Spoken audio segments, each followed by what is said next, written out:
6 గ్యారంటీలు అంటూ ప్రజలను నమ్మించి కాంగ్రెస్ పార్టీ అధికారంలోకి వచ్చిందని మాజీ మంత్రి హరీష్ రావు విమర్శించారు. తీరా అధికారంలోకి వచ్చాక ఏ ఒక్క హామీని అమలు చేయకుండా అన్ని వర్గాల ప్రజలను కాంగ్రెస్ పార్టీ మోసం చేసిందని ఆరోపించారు.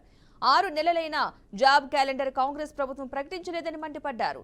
సన్నవడ్లకు మాత్రమే బోనస్ ఇస్తామని చెప్పడం ఏంటని ప్రశ్నించారు. తెలంగాణ కోసం పుట్టిన పార్టీ బీఆర్ఎస్ అన్నారు. ఖమ్మం జిల్లా సత్తుపల్లి పట్టణంలో బీఆర్ఎస్ పార్టీ పట్టభద్రుల ఎమ్మెల్సీ అభ్యర్థి రాకేష్ రెడ్డి విజయాన్ని కాంక్షిస్తూ మాజీ ఎమ్మెల్యే సండ్ర వెంకటవీరయ్య నిర్వహించిన పట్టభద్రుల ఆత్మీయ సమ్మేళనంలో ముఖ్య అతిథిగా పాల్గొన్నారు. కాంగ్రెస్ సర్కార్ తీరును ఎండబట్టారు.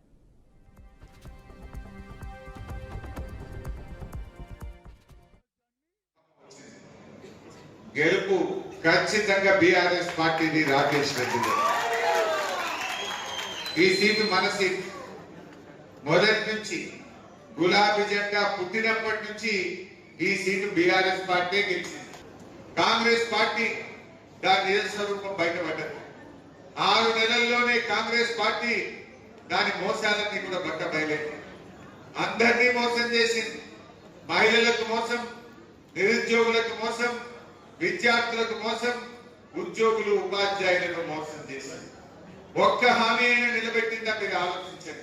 విజ్ఞానవంతులు, మేధావులు, విద్యావంతులు, గ్రాడ్యుయేట్లు 10 ఏళ్లు ఆంధ్రాకు తెలంగాణకు జాయింట్ క్యాపిటల్ గా హైదరాబాద్ పెట్టారు.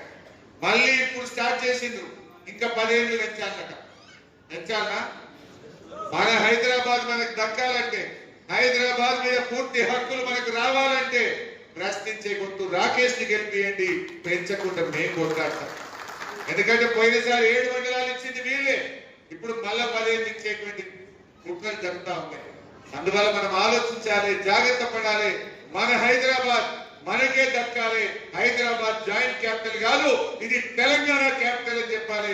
అంటే మీరందరూ కూడా బీఆర్ఎస్ పార్టీని గెలిపించాలి.